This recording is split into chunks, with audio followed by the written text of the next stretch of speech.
Esse é o Centralidade Podcast. Pela primeira vez a gente está aqui fazendo essa live. E o que é esse projeto? Eu e o pastor Cláudio temos o projeto de um podcast, que são conversas gravadas em áudio, que a gente conversa sobre vida cristã e tudo mais. E essas conversas ficam arquivadas lá no Spotify. Inclusive, se você não conhece, eu queria que você fosse lá no Spotify e digita lá Centralidade Podcast, você vai ver que tem uma série de conversas nossas lá. Não precisa ser assinante, nem pagar o Spotify para conseguir acessar. Então, eu queria que vocês entrassem lá para conhecer esse projeto. E aí, o que acontece? Tem uma extensão desse projeto que a gente faz em igrejas. Pega um assunto e começa a conversar sobre esse assunto numa igreja, a galera da igreja também faz as perguntas, e a gente tem feito isso, fizemos alguns o ano passado, fizemos um acampamento, e tem sido muito legal. Então a ideia desse projeto é dialogar sobre temas relacionados à vida cristã, e temas que a gente está o tempo inteiro em contato, mas muitas vezes não dialogamos sobre isso. Então, para quem não me conhece, quero me apresentar aqui, meu nome é Marco Brito. E eu sou Cláudio Neres. Do jeito que a gente começa lá no podcast. Exatamente. Então... Cláudio Neres, que é pastor, teólogo, filósofo, é o nosso Átila Marinho aqui das escrituras. Nossa, menos, mas muito menos, muito menos. É o nosso infectologista da palavra de Deus. Aquele que considera as heresias como se elas fossem o vírus que afasta as pessoas do evangelho. Então vocês estão mal, hein? Se depender de mim, estão mal. É brincadeira. Legal, galera. A proposta hoje do debate é falar um pouco sobre fake news, igreja e mentira. Essas coisas não deveriam estar atreladas. Não deveria dar para colocar na mesma frase essas três coisas. Mas a gente tem visto ultimamente algumas coisas acontecendo no Brasil que né, tem sido meio estranhas e tudo mais. Inclusive essa palavra tem ganhado muita força, a palavra fake news, né? E já para começar, então, iniciar aqui essa conversa, não ficar enrolando, Cláudio, fake news, mentira e igreja, não deveria ser algo que está relacionado, né? Pois é, em termos conceituais, não, né? Porque a igreja se pensa em algo puro, corpo de Cristo, e tudo que envolve o nome de Deus. E Cristo é alguma coisa sublime, pura. Mas, contudo, a fake news nunca teve tão atrelada e tão em moda na igreja, porque a igreja ela é a grande propagadora, muitas vezes, dos fake news, com uma teologia controversa, com uma teologia daquilo que Deus nunca se propôs a fazer, o Cristo nunca tentou em fazer, mas você vê então as fake news sendo transmitidas do púlpito da igreja, na prática ou na praxis da igreja, na tradição, que a igreja acaba passando para todas as pessoas, então a gente vê a fake news ali.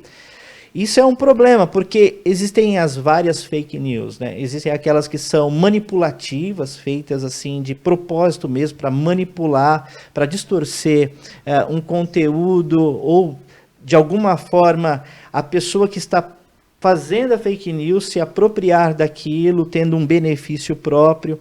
E a gente sabe que a fake news acontece há séculos, mas hoje com as mídias, porque já existiam com jornais, em rádios, televisões, mas hoje com as mídias sociais, Facebook, YouTube, então as fake news se propagaram e todo mundo se tornou o detentor da verdade, não? Cada um faz a sua verdade. Então, a fake news não é uma coisa nova, recente, ela sempre existiu e sempre esteve atrelada à igreja, por mais paradoxal que possa parecer essa palavra, como você bem colocou no começo. Dentro de uma frase não cabe, mas é verdade. É engraçado que assim, fake é aquilo que é falso, né?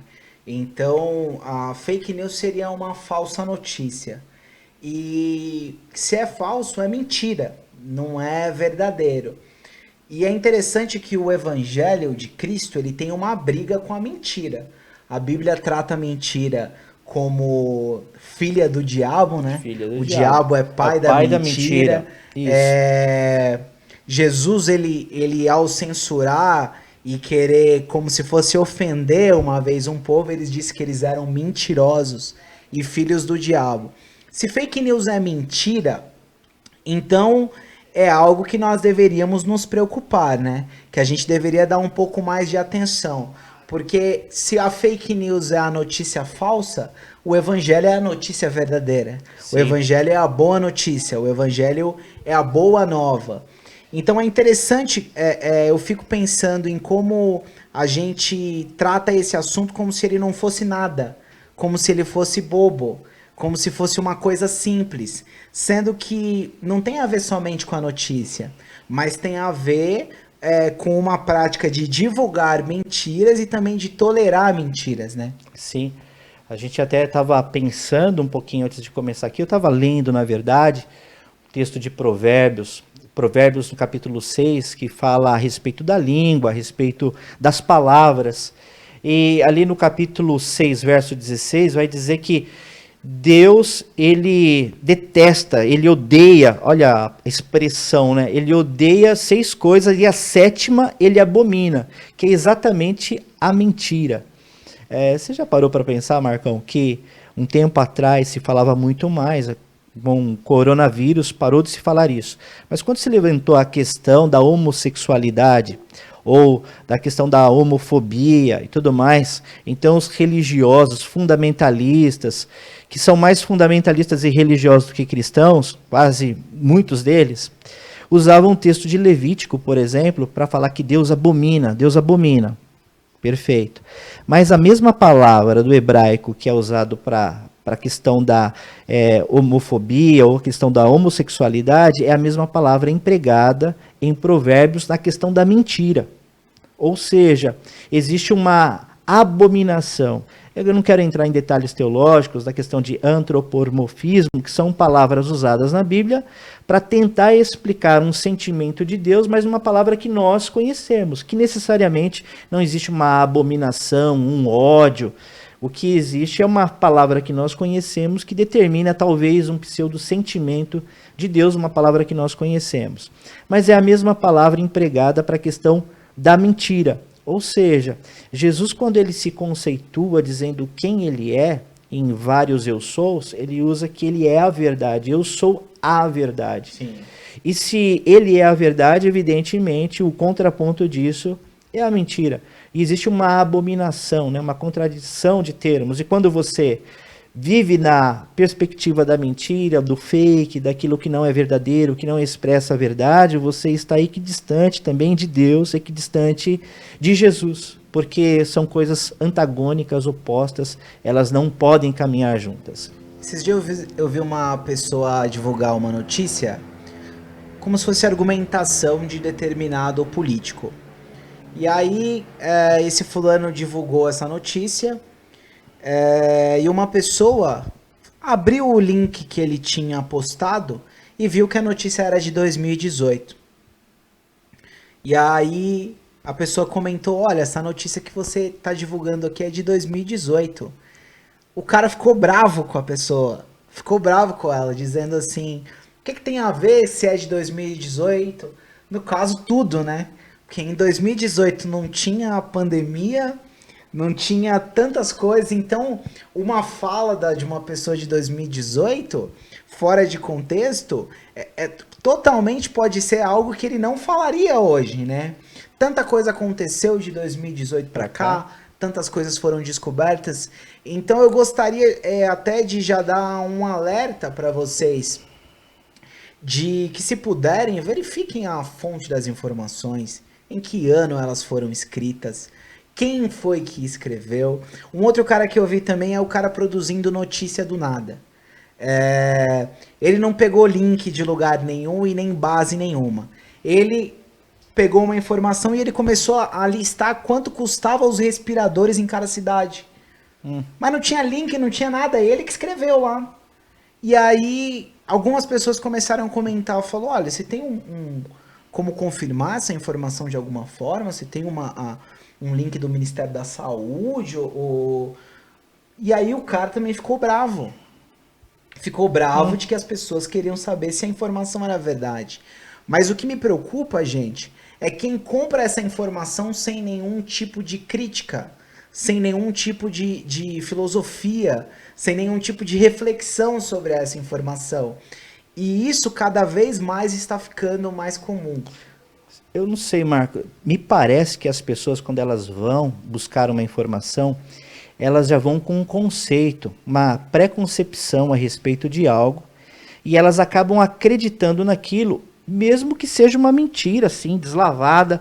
É verdade que é mentira, a pessoa ela tem toda a metodologia para fazer a averiguação daquilo, ela sabe, ela lê, mas ela acredita naquela mentira, o que me leva a pensar que as pessoas elas acreditam naquilo com quem elas têm empatia. A empatia é o que determina a verdade, sabe? Se você tem uma empatia, vamos colocar isso por uma relação bem pessoal, por exemplo, a mina que gosta do cara, o cara que gosta da mina. Mesmo que o cara, ele tá traindo, tá fazendo alguma coisa errada, e a pessoa recebe a verdade, olha, sai desse fulano que ele tá te traindo. A verdade é o que eu gostaria que fosse verdade. Exatamente.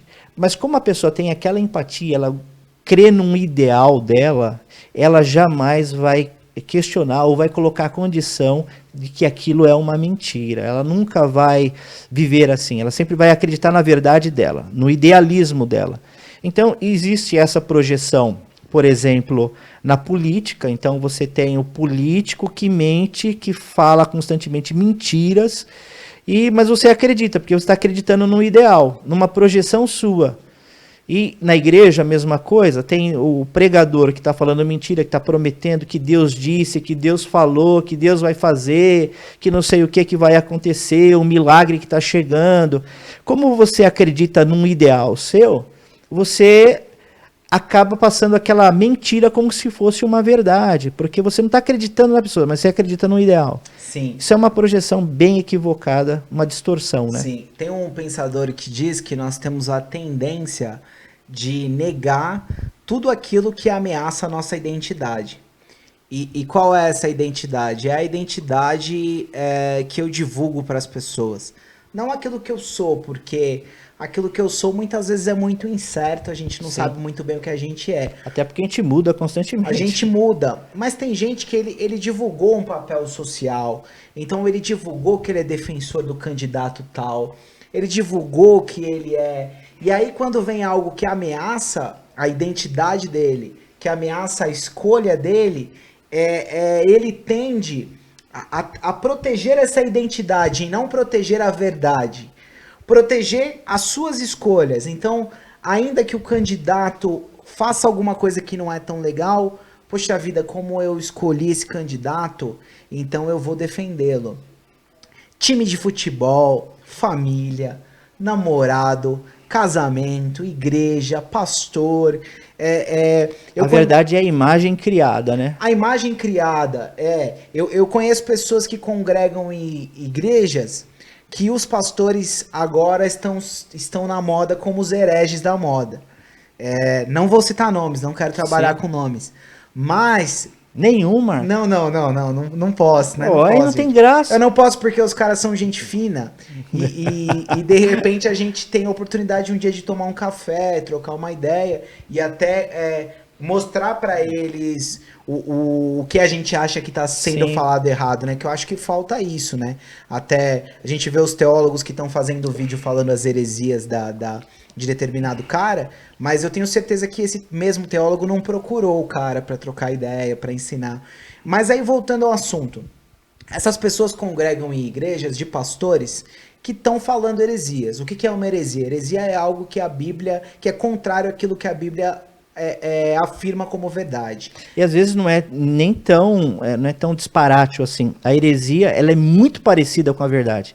É tipo aquele remédio antigo, o Denorex, sabe? Parece que é, mas não é. Exatamente. Tem cheiro de remédio, cor de remédio, mas não é remédio. E essas pessoas que congregam nessas igrejas, elas estão tentando proteger os pastores. E tipo, poxa vida, talvez não foi isso que ele quis falar. Não é isso, eu entendi o que ele quis falar. Ao invés de tratá-lo assim, olha, realmente você pisou na bola nisso aí, mas estamos com você, mas você errou.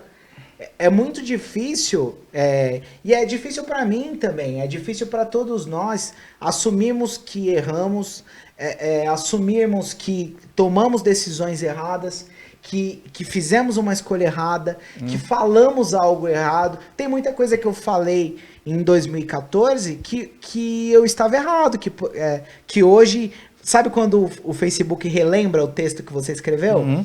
Hoje eu vejo que aquele raciocínio estava errado. E fazer o quê, não é? É engraçado, né? Porque tem alguns pensadores, Jacques Derrida, Foucault, são os caras que trabalham na questão da desconstrução, do discurso, da escrita, né? Então eu acredito, cara, que existe muito problema assim hermenêutico, sabe? Hermenêutico em quem está falando, na interpretação dele em relação ao texto, seja da Bíblia, seja da notícia, seja da política, e também existe um problema hermenêutico em quem está recebendo a informação. Elas não têm a condição, muitas vezes, de interpretar aquilo que está sendo passado, aquilo que as pessoas estão trazendo como uma informação verdadeira.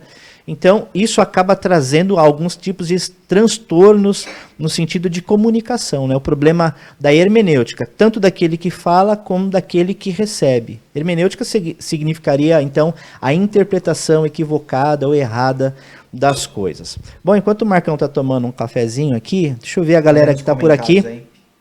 Bom, tem bastante gente boa aqui. Nossa, olha aí, ó. Tá aí o Eliel Júnior, a Tiffany...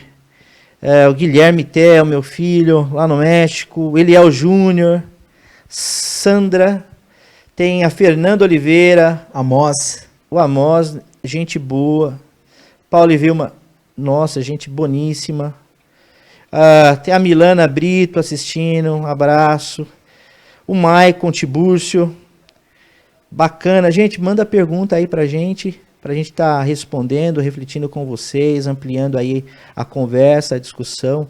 É bacana, muito bacana quando a gente tem essa interação, porque a notícia errada, a mentira, é uma propagação da vontade do maligno, da vontade do mal. Se a gente colocar de fato aquilo que a Bíblia diz, que o diabo é o pai da mentira, quando a gente propaga, então, as mentiras que são lançadas, a gente está sendo uma espécie de roteador do Wi-Fi do mal, sabe? Passando a notícia adiante e distorcendo as notícias, né? Então, a gente tem que estar pensando a respeito disso com muito carinho. A gente está falando, assim, até de notícias que vêm da televisão, da política, do púlpito da igreja, mas existe muito em verdades que acontece a respeito na relação pessoal. Sim. Porque se não existe verdade na construção da relação, da nossa realidade, a nossa relação ou aquilo que acontece dentro dos relacionamentos familiares, sociais, é como um queijo suíço, né? É você andar numa casca fina de gelo, porque pode quebrar a qualquer momento. As pequenas mentiras do dia a dia, não aquilo que é fake, mas as mentiras que são faladas, o esteio que você estabelece como seu ethos social, vai fazendo menção de quem você é. Então, o problema é que muitas vezes as pessoas mentem tanto, que aquela mentira de vida passa a se tornar uma verdade. Isso também é muito complicado. Isso tem um nome, né? Mitomania. A pessoa que mente constantemente e por mentir bastante, as suas mentiras se tornam verdadeiras. Inclusive, a distorção da sua própria imagem. A falso self, né?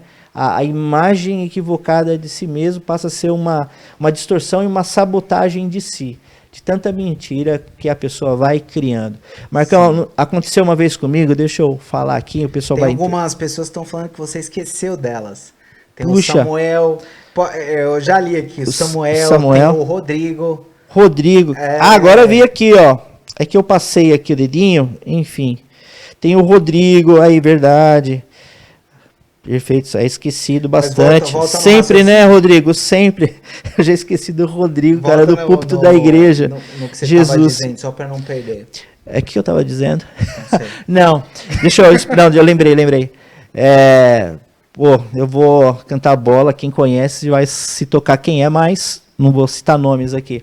Eu lembro de uma situação, não faz muito tempo, via Facebook, uma pessoa que escreveu, estou indo estudar em tal país, vou fazer tal curso. Daí a galera começou parabéns, é isso aí, vai fundo, não sei o que. E ela ia postando, então, estou aqui em tal lugar, tô fazendo isso, tô fazendo aquilo. E eu, né, o pastor dessa pessoa, ô irmã, tô feliz por você, é um orgulho pra gente, ter alguém da comunidade aí, não sei o que, espero que você alcance sucesso. E sempre as comunicações, isso passou por 6 meses, quase 1 ano. E de repente essa pessoa foi vista aqui, no Brasil. Ela não foi viajar. São Paulo, não, foi toda uma criação dela, porque ela tinha uma grande vontade, um grande desejo, e ela criou essa expectativa. Então ela achou, eu vou criar essa imagem, vou criar essa situação, vou ser aplaudida. Membro da sua igreja? Ela já não era mais membro da O que o igreja. senhor está ensinando lá? Brincadeira, pastor. Pois é, mas isso aconteceu de fato. Ela ficou num buraco esse tempo inteiro, que ninguém sabia que ela não foi Então, viajar? ela mudou, né? Ela tinha saído da igreja, ela mudou, foi para um outro bairro distante aqui de São Paulo. Tá. E teve que voltar por uma outra situação, daí ela foi encontrada aqui nas nossas adjacências e aconteceu essa situação, né? A galera assim que viu, daí... Chegaram nela, né, e falaram, fulano, você não estava em Nova York? Exato, foi bem por aí, uma Cara, situação bem esquisita. Tem uma série de TV da MTV antiga chamada Descolados, que ela usa exatamente essa mesma história dessa garota, você acredita? São jovens que moram numa república e um jovem disse pra família que estava fazendo intercâmbio, mas ele pega a grana da família e gasta, assim, e vai gastando morando com outros jovens, assim. Será que ela falou pra família dela também que ela estava fazendo? Cara, de repente a família até estava nessa com ela, né? Cara, como pastor eu já vi muitas situações nesse sentido. Outro dia a gente estava em casa aqui, um irmão da igreja me ligou, vai vendo galera, um irmão me ligou, pastor, coloca no canal tal, tá acontecendo uma programação ao vivo de uma igreja, e tinha um membro da nossa igreja dando um testemunho que ela tinha sido curada, abençoada naquela igreja, naquela comunidade, era de madrugada. Não vou citar o nome das igrejas que estão de madrugada com um canal de televisão aberto, falando, não vou citar. Tem poucas. Eu nem posso falar porque realmente estou envolvido nesse assunto. Eu coloquei lá a irmã da igreja falando que foi abençoada, agradecendo aquela igreja. E era, segundo ela, depois eu conversei com ela, porque foi uma mentira, né? A gente sabia de toda a história. Ela falou, não, foi a primeira vez que eu fui lá, mas me pegaram para dar uma entrevista e colocaram as palavras na minha boca e eu acabei falando no calor da emoção. Então isso aconteceu na nossa igreja na época, faz um tempo. Ela pediu desculpa, pediu perdão? Assim? Pediu, assumiu que foi uma fake news, uma bênção fake news. Teve o seu momentinho de fama. Isso já aconteceu. Legal. Tem algumas perguntas já, eu vou falar as perguntas. E entrou mais uma galera, entrou a Júlia, entrou o Ayrton, um abraço Ayrton, Wesley, uma galera aí. O Guilherme, ele fez um comentário que é o seguinte, ele disse assim, olha, o caminho para o inferno é cheio de boas intenções mesmo. Como sempre ele irônico, né? Querendo falar umas coisas assim, né? Tem aquela frase, né? De boas intenções o inferno tá cheio. E o Samuel fez uma pergunta interessante. Ele falou assim, esses que são denominados hereges, eles são pessoas maldosas mesmo? Ou só são pessoas mal instruídas? Pessoas que estão reproduzindo uma lógica que eles aprenderam? Pergunta boa que já vem com a resposta, né? Pergunta boa é essa, que já traz a resposta. Eles estão, na verdade, replicando uma ideia. Tem heresias que são tão boas, que eu gostaria que elas fossem verdade. Sabe, por exemplo, não existe inferno. Sabe? Tem um amigo meu que ele fala assim, isso não tá na Bíblia, mas deveria estar. Deveria estar, entendeu? Elas são tão boas que elas têm assim um ar de verdade. Sabe, que Deus vai abençoar, que Deus vai tirar do coma, que Deus vai levantar, que Deus vai ressuscitar. São coisas boas. Deus nunca disse nada, mas a pessoa fala em nome de Deus. Então elas acabam de fato acreditando naquilo como uma verdade porque é alguma coisa boa, inspiradora, motivadora. Porém, não é a expressão da verdade, né? A verdade sempre dita, mesmo que seja dolorida, ela é sempre libertadora.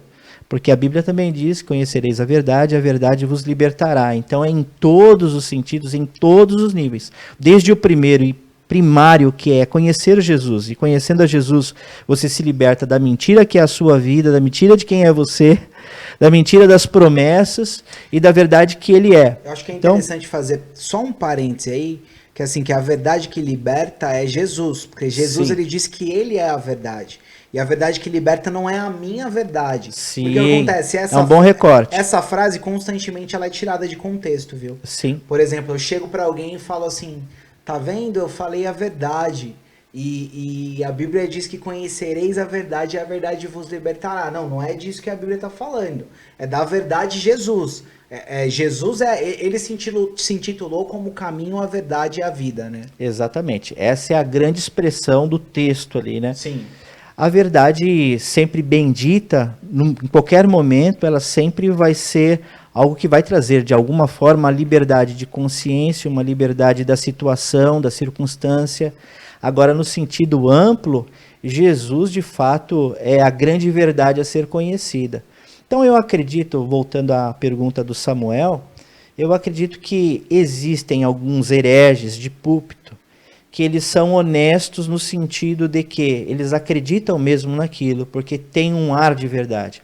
Agora, tem muitos outros, a gente não pode colocar todo mundo dentro do mesmo balaio, Que são mal intencionados. São mal intencionados e produzem heresias, assim. Existem algumas igrejas, aliás, denominações, vou dizer assim, que começaram a partir de uma brincadeira de heresia. Então o pessoal ia montando as suas heresias, e tem coisa, porque da Bíblia você faz o diabo a quatro dela, né? Então você pode criar várias coisas usando os textos bíblicos, tirando do contexto, você pode fazer várias doutrinas e várias heresias.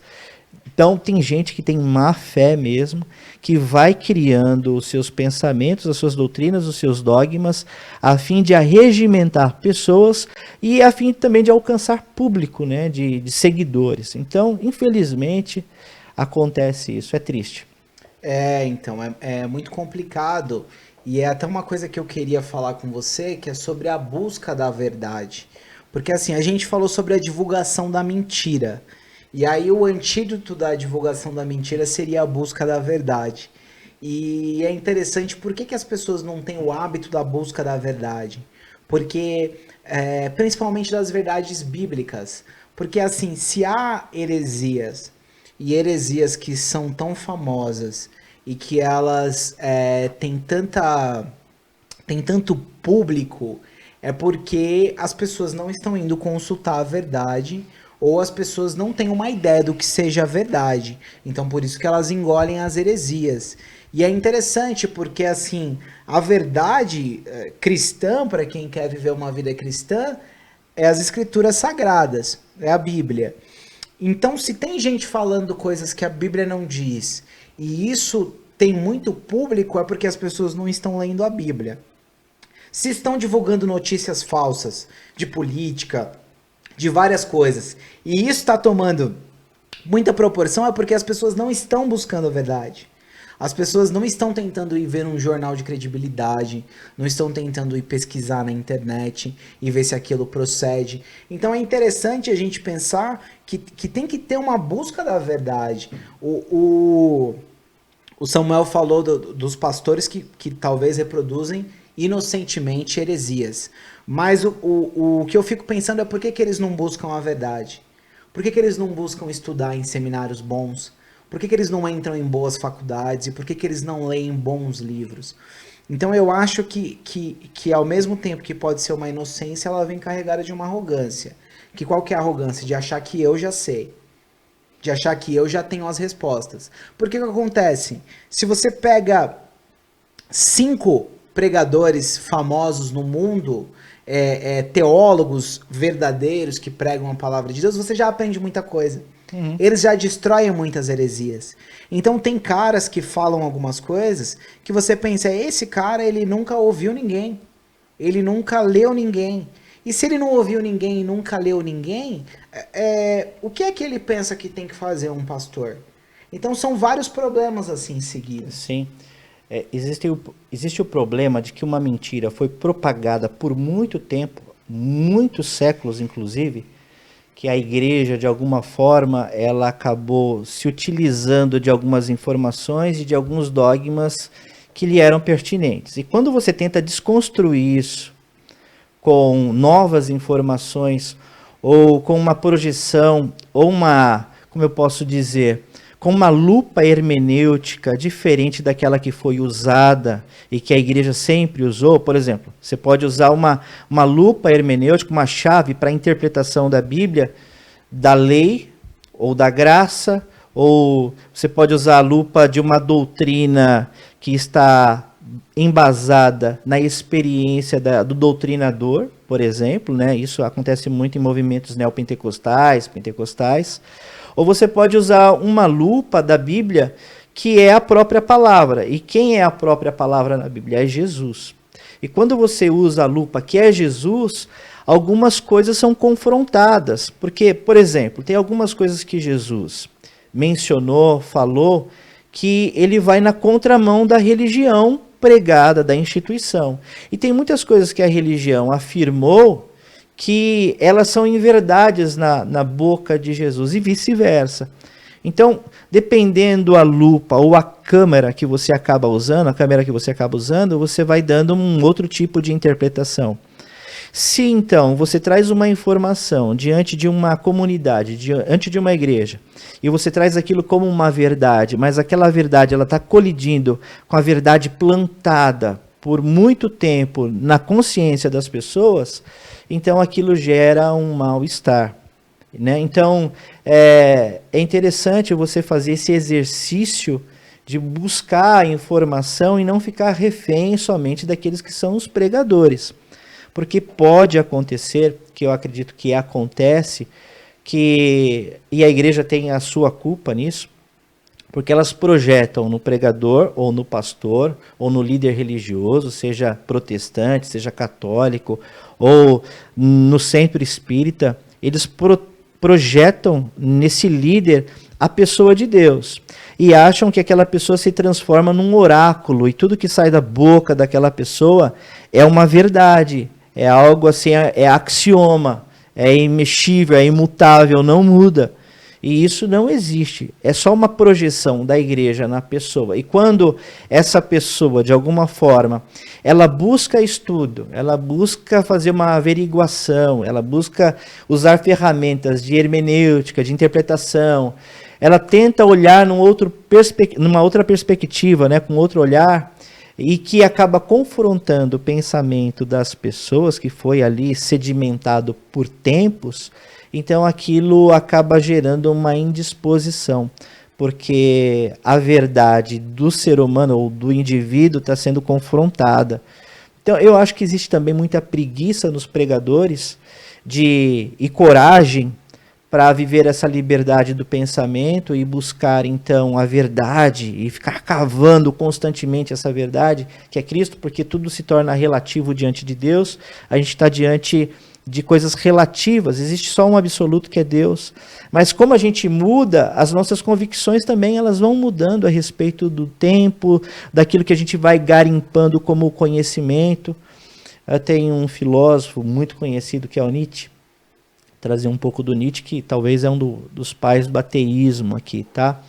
Mas o Nietzsche, falando a respeito da verdade e da mentira, ele traz algo muito interessante, que ele fala que a verdade, ela é tão gigantesca, e quando você percebe quem você é mediante do absoluto que é a verdade, você vai viver os seus 60, 70, 100 anos de vida e você nem sequer chegou ao conhecimento mínimo da verdade, porque o universo ele é tão gigantesco, são tantos acontecimentos e a partir do momento que você vai vivendo, você vai conhecendo novas verdades e novos posicionamentos, você vai mutando e vai vivendo, e você tem que estar aberto para saber dessas suas mutações, do seu conhecimento que vai se adequando mediante a história, mediante os seus novos relacionamentos, mediante a sua percepção de si mesmo, em confluências com as novas histórias que vão acontecendo na sua vida. Ou seja, você vai se percebendo novo a cada dia e dentro da sua novidade de vida você vai percebendo novas verdades e as verdades que eram hoje se tornam mentiras amanhã.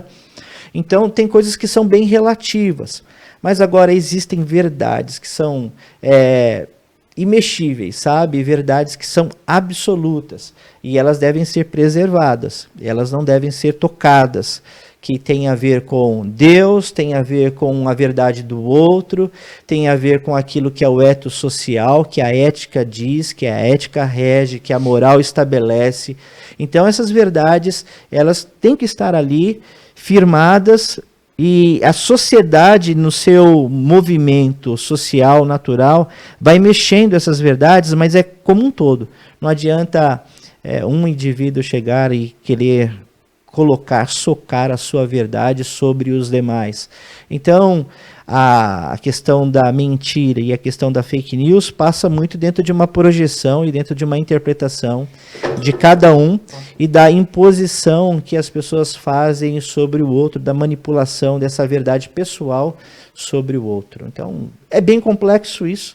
E eu acredito que muitos de nós, nem eu tenho o cabidal para poder falar com profundidade a respeito de muitos assuntos, mas é verdade que as mentiras muitas vezes se estabelecem como grandes verdades dentro do ethos social, dentro do ethos de uma igreja e principalmente se estabelecem como verdades teológicas, que nunca foram verdades e que Deus nunca pensou em estabelecer estas verdades que são muitas vezes mentirosas.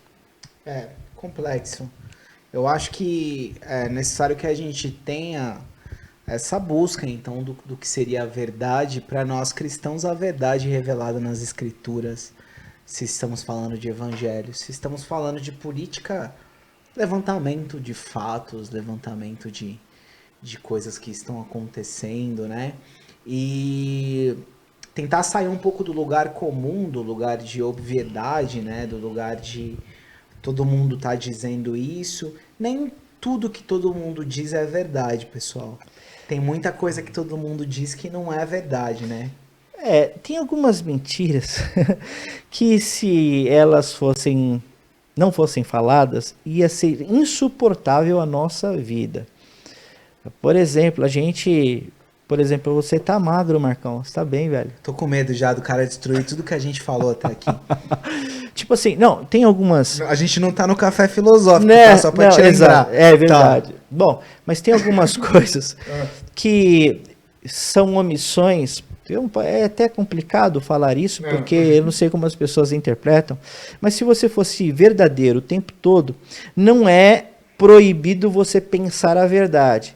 Mas tem verdades que, quando ditas, verbalizadas, elas se tornam piores, sabe? Do que se fosse a mentira. Não, eu entendi o que você está falando. Você está falando do uso da verdade como arrogância. Como arrogância. Assim, tem gente que fala assim, eu sou verdadeiro, eu falo a verdade, então se a pessoa é feia, eu vou lá e falo mesmo que ela é feia. Não, isso daí já é ser mal educado. Mal educado. Não quer dizer que você tá... É que assim, eu acho que a palavra aí não é a mentira, mas é a questão do bom senso, né? Tem coisas que também não te perguntaram. Às vezes a pessoa não te perguntou se o cabelo dela exatamente. Tá bonito, né? Exato. E tem gente que fala assim, mentira é mentir. Não é. Porque muitas vezes você não foi solicitado, não perguntaram a sua opinião. E realmente, você não vai chegar no filho que te deu um presente e falar, poxa vida, esse presente é horrível, você tem muito mau gosto. Quando você nasceu, o médico já tinha falado que você nasceu defeituoso. E, tipo, né? Você não vai acabar com a pessoa. Então tem coisas que a gente vai falando também conforme a capacidade, não capacidade mental, mas a estrutura do outro para ouvir, né? Uhum, exatamente. Tem um lance, eu não sei se a gente tocou nisso, mas tem um lance da informação equivocada, que você sabe, quem tem o poder é quem tem a informação.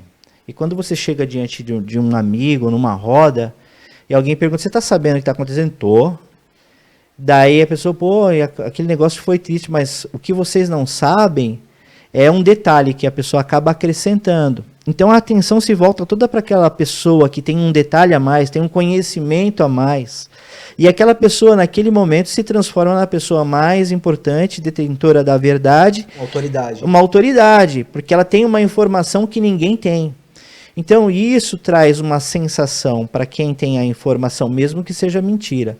uma sensação de poder, uma sensação de notoriedade, uma sensação de alguém importante, porque ela obteve uma informação que o grupo não tem. Então, isso é complicado, porque as pessoas acabam, sabe aquela questão do telefone sem fio? Então você vai aumentando a história, né? Quem conta um conto, aumenta um ponto. Esse é o ditado popular. E é uma grande verdade, porque esse ponto aumentado dá para essa pessoa autoridade, notoriedade diante do grupo. Tem coisa que ninguém discorda porque ninguém tem conhecimento sobre o assunto, né? Sim, exatamente. Então, isso é muito nocivo, é muito perigoso, principalmente na questão da fofoca.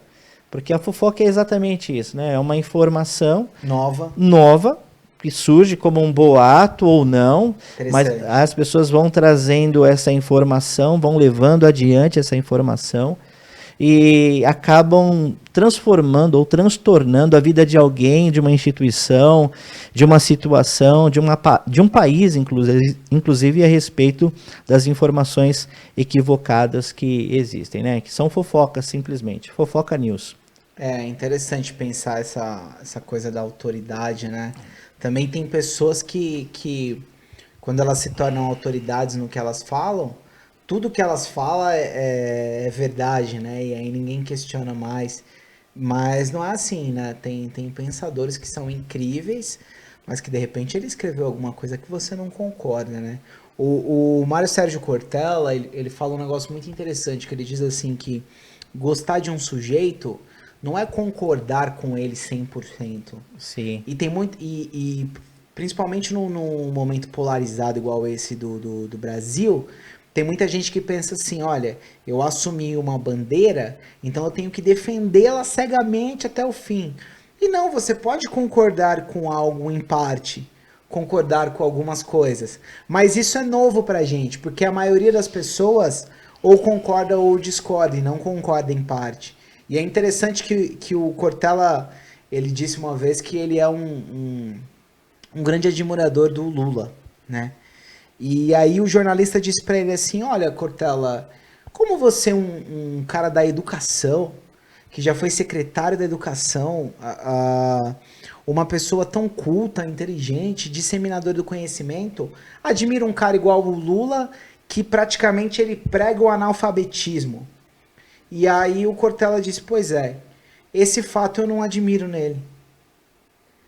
Admirar um sujeito não é admirá-lo por completo. Existem coisas nele que eu não admiro. Exato. Mas admiro nele uma capacidade que ele tem como líder, algumas coisas que ele tem de bom. Então eu acho que é interessante a gente pensar qual é a outra alternativa. É engraçado essa coisa do isentão agora, né? Por causa que eu sou acusado um pouco como isentão. Por causa que eu faço algumas críticas ao governo, aí o pessoal fala: então você é pró-PT? Eu falo: não não sou pró-PT também. Nunca votei no PT. Tá, então você é de esquerda ou de direita? Eu não sou nenhum dos dois. Então você é isentão, sua opinião não vale. Hoje o chato é ser centrão, né? Isso, você é centrão, então sua opinião não vale. Mas eu acho que é porque as pessoas elas não estão acostumadas com você querer ter uma visão um pouco mais equilibrada, Hoje, tentar entender. A sociedade polariza tudo, né? Vai te rotulando. Isso, e agora o novo bullying é com quem é centro, com quem não é nem direita ou esquerda. É o centro. Bom, ô Marcão, tem umas perguntas aqui interessantes, eu gostaria de lê-las. Bom, primeiro do Carlos Júnior, né? Fala a respeito de levantar as mãos para encorajar os outros. É fake news permitida? Eu tenho uma história a respeito disso. Acho que sim. Eu tenho um amigo que, quando eu tinha uns 18, 20 anos de idade, eu pregava para uma galera bem jovem. Chegava no momento do apelo tal, de receber Cristo, nova vida. E tinha um conhecido nosso que ele sempre levantava a mão. A gente sabia que aquele cara era cristão. E ele sempre falava a mesma coisa. Eu fiz isso para encorajar aqueles que não tinham coragem de levantar a mão. E é engraçado porque... Faz sentido. Faz sentido. Então ele encorajava. Era uma espécie de coaching da conversão do momento ali. Era o encorajador. Não, eu sou esse cara aí também. É um cara meio que... É interessante, velho. Eu não sei responder se é certo, se não é certo. Eu acho que é certo. Eu sou esse cara. Tem porque eu entendo que às vezes para uma pessoa que chegou agora no lugar, ela ainda não está ambientada, ela tá meio com medo do que vão achar. Então eu acho legal falar, vem aqui na frente quem tá precisando de uma oração. E aí você já faz parte daquela comunidade, você vai lá na frente para encorajar outros que de repente chegaram lá agora, mas ainda estão se sentindo um pouco desconfortáveis, não tem coragem de fazer isso. Eu sou a favor dessa prática. Tem uma outra pergunta aqui do Eliel a respeito de hermenêutica e de verdade. Qual é a hermenêutica dos hereges? Porque alguns líderes não admitem que Cristo é a interpretação correta da Bíblia. Bom, é difícil falar qual é a hermenêutica dos hereges, cada um tem a sua hermenêutica, né? É mais fácil a gente estabelecer qual é a melhor hermenêutica do que falar qual é a pior, porque se você sabe qual é a melhor, a mais adequada, você logo vai fazer a peneira daquilo que não é. Sim. Então, tem hereges que a hermenêutica dele é o capital, é o dinheiro. Tem hereges que a hermenêutica dele é social, simplesmente. É simplesmente a pregação de castas sociais. Tem hereges que a pregação dele, a hermenêutica que ele aplica para qualquer pregação, é ele mesmo. É ele em si. É aquilo que ele vive, aquilo que ele é, a sua própria experiência. Então essas hermenêuticas são bem equivocadas. A Bíblia diz que nós somos, ou o pastor deve ser ministro da palavra de Deus, dispenseiro da palavra de Deus. E a palavra de Deus o que é? É Cristo. Então João diz que ele é a palavra. Então a melhor interpretação da Bíblia é buscar a fonte que é a palavra, no sentido não de letra, no sentido de quem é a palavra é Cristo, Logos, o verbo vivo. Então para mim a melhor interpretação da Bíblia é sempre a partir de Cristo. Isso, e tudo que não tem a ver, que não parece com Cristo, você pode tirar fora. Exato. Perguntei isso para o Ariovaldo Ramos. Pastor, então tudo que não parece com Cristo eu posso tirar fora? Ele falou, você não só pode como deve. Deve, exato. Tirar, né? Aliás, o próprio Paulo diz que muitas coisas entraram em caducidade, não são mais aplicáveis, né? Então a gente tem que olhar sempre para Cristo. Bom, o Guilherme Tel tem uma pergunta legal aqui. Existem verdades absolutas? É uma pergunta. Porque o próprio pensador que você citou, no caso Nietzsche, tem uma frase em que ele diz: não há verdades, apenas interpretações. O que você me diz? Essa frase confere? Porque se conferir, acaba o podcast. Bom, não é bem assim, né? Existem algumas verdades que são axiomas, imutáveis. Do ponto de vista da teologia, por exemplo, é verdade absoluta que Deus é o criador de todas as coisas. Então, essa é uma verdade absoluta. Não se mexe. Agora, no ponto de vista do ateu, Deus não existe, o que existe é a matéria, a materialidade das coisas, é o átomo. É que assim, então, eu acho que fazer uma construção assim, se existe verdade absoluta, verdade eterna, então tem que ser a partir do eterno. Porque acontece, existe verdade absoluta no ser humano? Não, porque o ser humano, sim, é mutável, é inconstante. Então, quando a gente vai afirmar uma verdade absoluta, a verdade absoluta a partir do quê? A partir de algo que é absoluto, que é eterno, que é imutável, exato, que é Deus. Só que o que acontece? Aí o Nietzsche disse que a interpretação, aí a gente pode pensar na fé. É uma verdade que nós escolhemos acreditar. Sim, por causa que se a fé é aquilo que move o justo, logo essa verdade que nós acreditamos que ela seja absoluta. E aí tem gente que não tem fé nisso, mas nós escolhemos ter fé. Então não deixa de ser uma escolha nossa acreditar em Deus, né? Exato. Ele coloca aqui que Nietzsche, a frase do Nietzsche, né, que não existem verdades, apenas interpretações. Boa essa frase aqui, é interessante. É um ponto de vista... correto. É um ponto de vista da verdade. Porque os seguidores de Jesus escolhem acreditar que ele exatamente. Aí Jesus perguntou para os discípulos, né, o que estão dizendo a meu respeito? Estão dizendo que tu és o Elias, tu és um dos profetas. E vocês, o que vocês dizem que eu sou? Qual é a interpretação que vocês fazem de mim? A resposta do apóstolo Pedro é muito interessante. Tu és o Cristo, tu és o Messias, tu és um ungido de Deus. Então, a interpretação do Pedro é exatamente aquele que se defrontou com a verdade, que andou com a verdade, que conheceu Jesus. Então é sempre, primariamente falando, a verdade sempre passa pelo crivo da interpretação. E é interessante assim, que segundo Jesus, Pedro consegue identificar a verdade em nós também, porque o Espírito Santo nos ajuda. Que aí Jesus, na sequência, ele diz, isso Sim. não vem de vós. Foi Deus que te revelou essa verdade. Exatamente. Então a gente acredita numa verdade que é revelada por Deus, né? Pelo Espírito Santo. E tem gente que nos conduz a toda a verdade. Tem gente que não né? acredita. A fé é isso mesmo, né? É uma escolha, né? É uma escolha.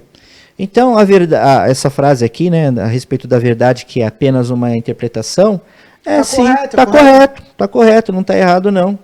E quem te leva a interpretar, no caso dos cristãos, é o Espírito Santo. Então, tranquilo. Porque se conferir, acaba o podcast.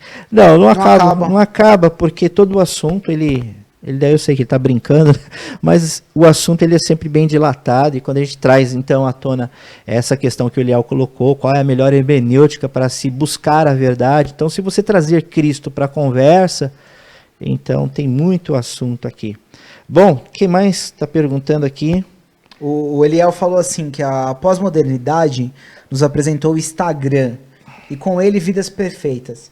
Vocês acreditam que as pessoas estão viciadas na mentira? O que motiva isso na psique humana? Eu tenho uma resposta para isso, que eu acho assim, que não é que as pessoas estão viciadas na mentira. As pessoas estão viciadas nelas mesmas. Estão viciadas na proteção do seu próprio ego e na proteção dessa identidade que criaram para elas, ou na proteção dessa imagem que querem que as pessoas enxerguem elas assim.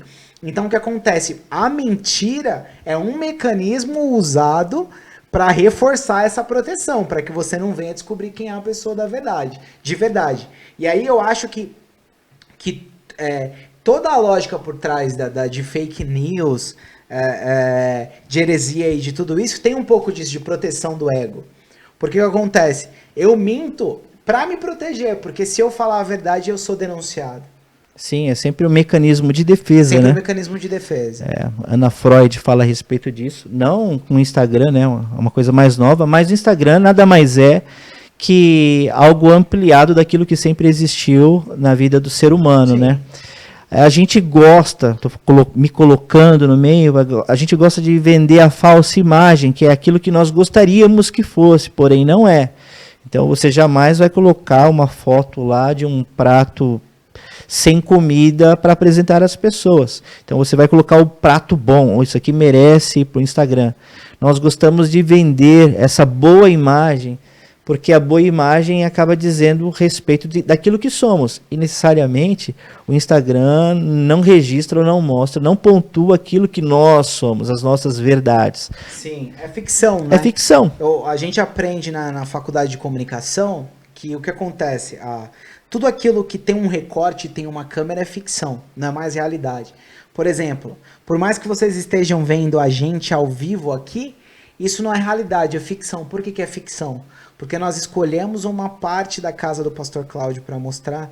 Você não está vendo a casa inteira, tem uma luz. Então, assim, é uma verdade já a partir de um recorte. De um recorte. Então, o Instagram é isso. São coisas que são verdade, mas que é um recorte. Então, a pessoa pegou o melhor ângulo, a melhor foto, o melhor momento. Tanto que no Instagram a gente não vê ninguém enterrando o pai, a gente não vê ninguém participando de velório, a gente não vê ninguém... várias coisas que acontecem na vida humana, mas que obviamente não são divulgadas naquilo ali que é um recorte da vida e não a vida em si, né? Queria trazer algo para a gente discutir aqui a respeito de fake news. Como a gente está no tempo do Instagram, na verdade, Facebook, as igrejas têm projetado muitas imagens. Então, a sensação que se dá, a experiência que se dá de ambiente, que envolve luz, que envolve cor, que envolve som, que envolve câmera lenta, Sim. que envolve os melhores ângulos, que envolve a questão da espiritualidade da pessoa sendo projetada via Facebook para todos. Essa questão da imagem que é recortada de um determinado momento do culto. Trazer essa discussão que envolve ética, que envolve questão se é fake, se não é. Para mim não é fake, é uma coisa que está acontecendo no momento, né? Agora existem os profissionais que sabem captar o melhor momento para transmitir aquilo. Qual é o divisor de águas aí desse assunto? Que pode, que não pode, que é real, que não é real? Qual é o ponto positivo, ou melhor colocando, qual é o ponto negativo de tudo isso? O que você acha, Marcão? Você diz a respeito de igreja ou da vida em geral? de igreja, olhando igreja, porque a igreja é o celeiro de que se expressa a verdade, que se demonstra pelo menos, ou deveria se demonstrar, uma boa espiritualidade. Tá. Eu acho assim, quando a gente vê uma empresa ao ser planejada, essa empresa ela tem vários tipos de cuidados. Você pega uma apresentação de um CEO da Microsoft, esses caras eles têm um planejamento de assuntos, de valores, de coisas que vão ser passado, do que vai ser trabalhado durante o ano, e de tudo que vai acontecer naquele lugar. Eu acho que igreja não é brincadeira. Igreja não é para falar aquilo que vem na cabeça. Já está escrito. Os apóstolos já discutiram. Então a gente tem ali as verdades.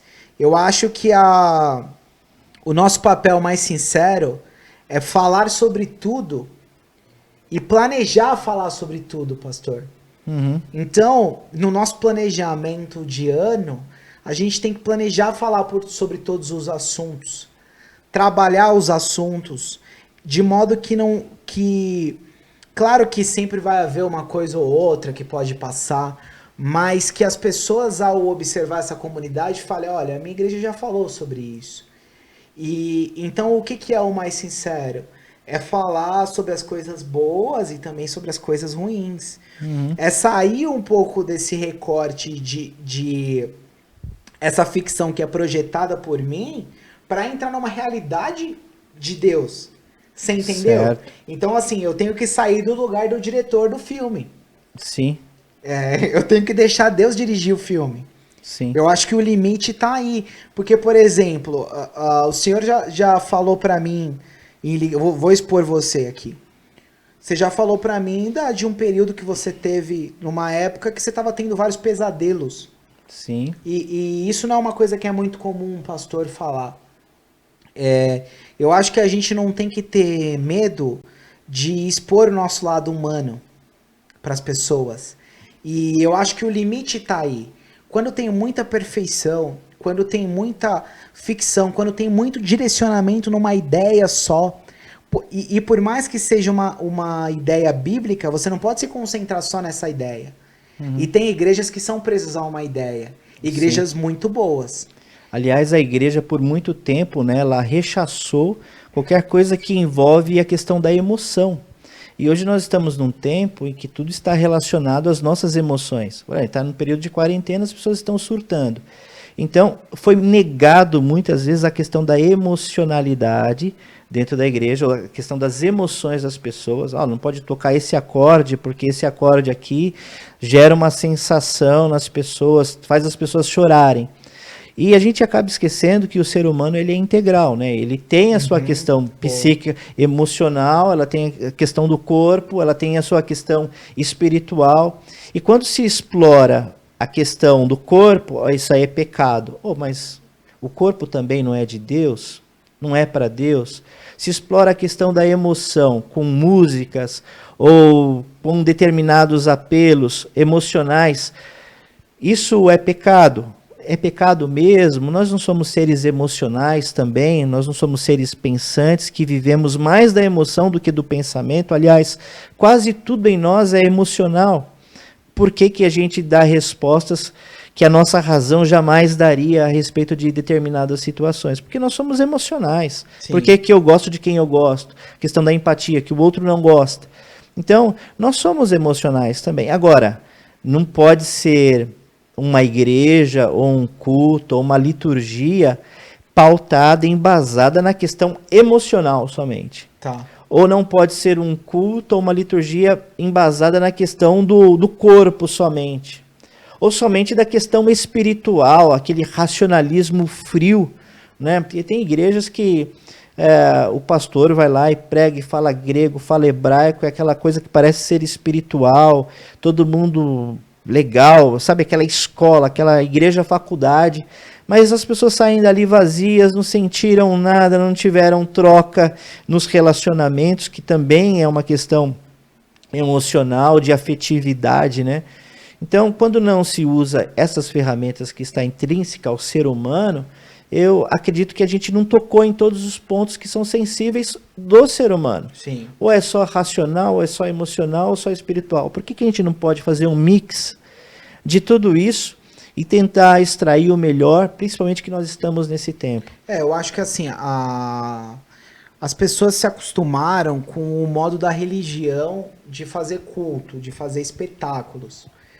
E aí, esses espetáculos se tornaram o que é a igreja, se tornaram o modo de fazer o evangelho. Mas eu acho que o tempo inteiro nós precisamos nos questionar qual é o nosso papel como igreja. E qual é a nossa missão ao divulgar e ao viver o evangelho.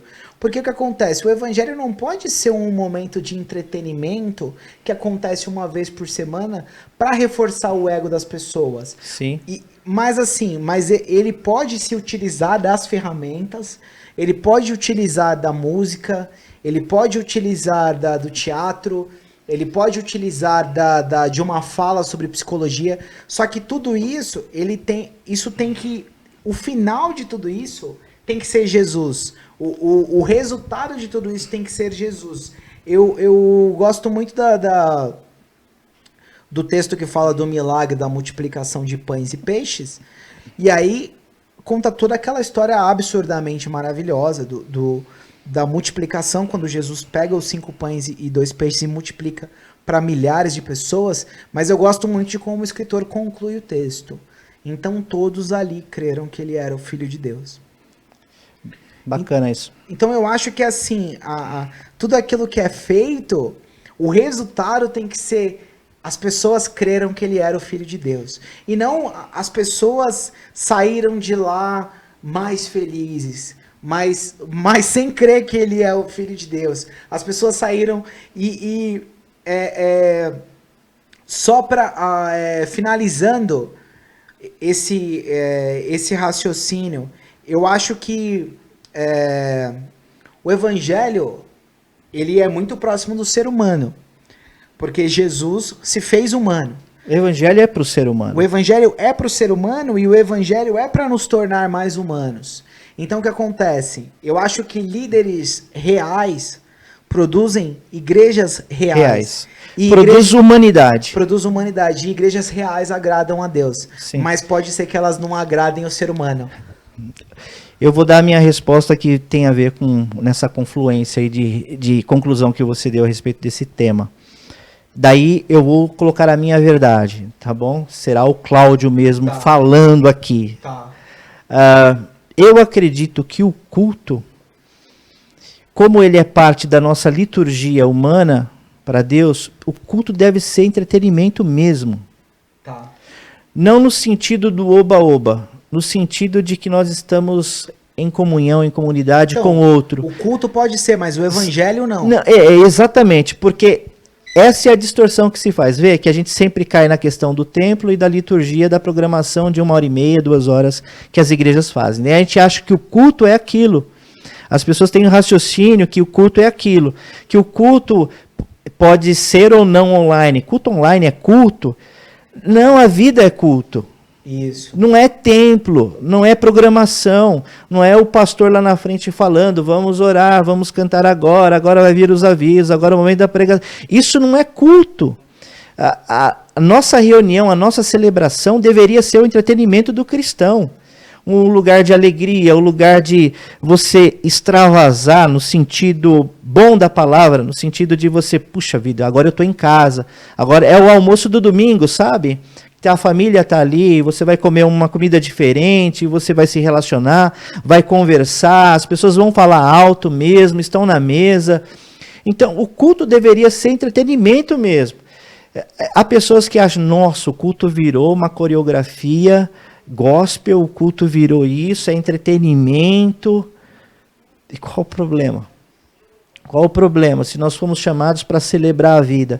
Qual o problema se nós estamos em família? Qual o problema se Jesus está presente? Qual o problema que se no momento certo das coisas acontecerem, elas devem acontecer? Então, a gente, o povo cristão, vou colocar assim, rejeitou tudo aquilo que, de alguma forma, aguça a nossa humanidade, tem a ver com as nossas sensações, Tipo assim, do que E acabou transportando a nossa questão de espiritualidade ou da nossa religiosidade para uma programação litúrgica que acontece no domingo ou numa quarta-feira à noite. Isso. O problema não é a celebração, que na celebração, vamos chamar de celebração ao invés de culto, por causa do entendimento de que o culto é a vida. Então, o problema não é que a celebração seja um momento de entretenimento, que a celebração seja um momento de se alegrar. O problema é quem acha que a celebração é a vida cristã. Exato. Aí existe essa dicotomia, né? Essa questão que é uma disfunção da palavra do que é culto, do que é celebração. Aquilo é simplesmente um momento. Porque culto é vida, culto é o culto online é culto desde que seja do coração, o não online é culto desde que seja do coração, desde que seja a expressão do seu ser. Então, quer bebais, quer comais, tudo você deve fazer como para o Senhor. E se a gente fala sobre fazer tudo para a glória de Deus, isso já escandaliza o entendimento de muita gente. Porque 70% das pessoas acham que só a celebração é algo que glorifica a Deus. Se você falar para uma pessoa que um jogo de futebol glorifica a Deus a partir da perspectiva do apóstolo Paulo, a pessoa vai ficar escandalizada. Como assim? Por quê? Porque na cabeça dela, o que glorifica a Deus é só o que acontece dentro do templo, dentro das lógicas do templo, e que usa o nome Deus. Existem livros da Bíblia que não mencionam o nome Deus. Mas agora tem gente que fala. Então, você pode ler um livro que não menciona o nome Deus, mas você não pode escutar uma música que não menciona o nome Deus. E tem um livro que não menciona o nome Deus que está dentro do canon bíblico. Então, tipo assim, a compreensão das pessoas é de um Deus que está muito fechado dentro da religião. E não de um Deus que abarca todas as verdades do universo, né? É um Deus exclusivo, né? Bom, a gente está aqui tendo um acompanhamento de algumas pessoas aí lá do Rio de Janeiro, como o pastor Rogério Barroso, que faz uma colocação aqui. O hedonismo é então genitor do desejo de propagar fake news? Sim. Sim, com certeza. O hedonismo seria a pessoa voltada para si mesmo, né? A pessoa egocêntrica. Que não quer se frustrar. Que não quer se frustrar e tudo mais. Então, se ela não quer se frustrar com a verdade, ela começa a produzir as suas próprias notícias. Bacana. Tem bastante gente assistindo. Aí são 28 pessoas agora nesse momento. Eu acho que a pra gente... Débora. E eu acho que a gente já está até caminhando para o encerramento, né? 10 horas. Perfeito. É isso aí, Marcão. Cara, eu, assim, umas considerações aí finais. Em primeiro lugar, quero agradecer a vocês que ficaram com a gente aí, conversando, que mandaram perguntas, acompanharam. Segue lá, Centralidade Podcast. De quando em quando a gente está fazendo posts novos, né? Dentro de estúdio e tal. Aqui a gente pegou o tema, eu sempre divulgo isso, a gente não tem uma ordem para falar, a gente não se prepara no sentido de seguir um roteirinho bonitinho. A gente até pensa, né? Vamos fazer, mas a gente nunca faz. Não escreve nada. Então são insights que a gente vai tentando relacionar evangelho, psicologia e vida mesmo, tá? Então eu quero agradecer a você que ficou com a gente aí nessa noite de quarta-feira. E é isso aí, busca a verdade, que é Cristo Jesus, pelo menos é essa verdade que eu tenho buscado para a minha vida. Pessoal, muito obrigado, vocês todos que ficaram aqui. Eu vi que o número de pessoas se manteve mais ou menos ali, galera que entrou e ficou desde o começo. Obrigado pelo carinho, obrigado por sempre... Bacana mesmo. Por sempre comprar os projetos que a gente faz, por sempre estarem presentes, assistirem, divulgarem, tudo isso que vocês sempre fazem por nós. Muito obrigado, pessoal. A gente falou sobre mentira, fake news, igreja, que você possa buscar a verdade em todos os momentos da sua vida, possa buscar a verdade política, a verdade nas notícias, a verdade no evangelho, a verdade sobre as pregações. Tenha parâmetros, verifique mesmo, seja chato, confira, não fique comprando a opinião de todo mundo. A frase "a voz do povo é a voz de Deus" não é verdade, porque o povo clama por muita coisa que não é aquilo que Deus quer. Inclusive o povo clamou para crucificar Jesus e não crucificar Barrabás. Então, gente, é isso. Eu agradeço vocês, muito obrigado mesmo. Estamos encerrando essa live. Foi muito bom estar aqui com vocês. Eu postei essa semana no meu status, acho que do WhatsApp, uma frase, embora a frase estava em inglês, né? Eu postei o seguinte, que no passado haviam muitas coisas que eu condenava, que eu julgava ser errado, e outras que eu julgava ser certo. E hoje, aquilo que eu achava que era errado, hoje eu acho que são certas. E aquilo que eu achava que era certo, hoje eu as julgo que são erradas. Nossa opinião vai mudando. Vai mudando. Mas uma coisa não mudou em mim. E isso aí eu gostaria de falar a você. O meu amor por Cristo, a verdade para mim, absoluta, que é Jesus Cristo, a verdade, o centro de todas as coisas, a vida que nós desenvolvemos em torno dele, a partir dele e nele, é a minha verdade. E se a gente buscar, então, essa verdade que é Cristo, a gente vai sempre se alegrar e sempre viver sem a questão júdice de outras pessoas, da sociedade, de igrejas, de teologias, de interpretações, seja ela qual for. Se Jesus for a sua vida, ou ele estando em você e você nele, aí você vai andar mais sossegado, com a consciência e a mente livre. Verdade que é Cristo. Amém. Galera, não esqueçam de procurar lá no Spotify, Centralidade Podcast. Não precisa ser assinante do Spotify para ouvir o podcast. Então vai lá no Spotify, digita lá Centralidade Podcast, que a gente tá sempre postando lá. Tem até umas conversas gravadas que ainda não foram postadas, mas eu vou postar lá. Eu postei uma nova hoje, que é sobre Jesus é o centro do Evangelho. E eu quero agradecer aqui ao nosso parceiro que gravou hoje essa live. Fábio, verdade. Fábio Ferreira, pessoal. Procurem lá no Facebook, Fábio Ferreira. Entra no site TV Estilo, que é uma TV web que ele tem o telefone dele lá. Se você curtiu essa transmissão, tá vendo a qualidade, foi feito com 3 câmeras, só não pôde ser melhor por causa que a gente não tem um sinal de internet muito alto, senão dava para ter transmitido em HD, mas quem sabe aí numas próximas vezes. Vocês precisam transmitir culto em igreja, fazer gravação, qualquer tipo dessas coisas, procura aí no Facebook Fábio Ferreira ou pede para mim o telefone dele. Beleza? Até mais. Valeu, galera. Valeu mesmo.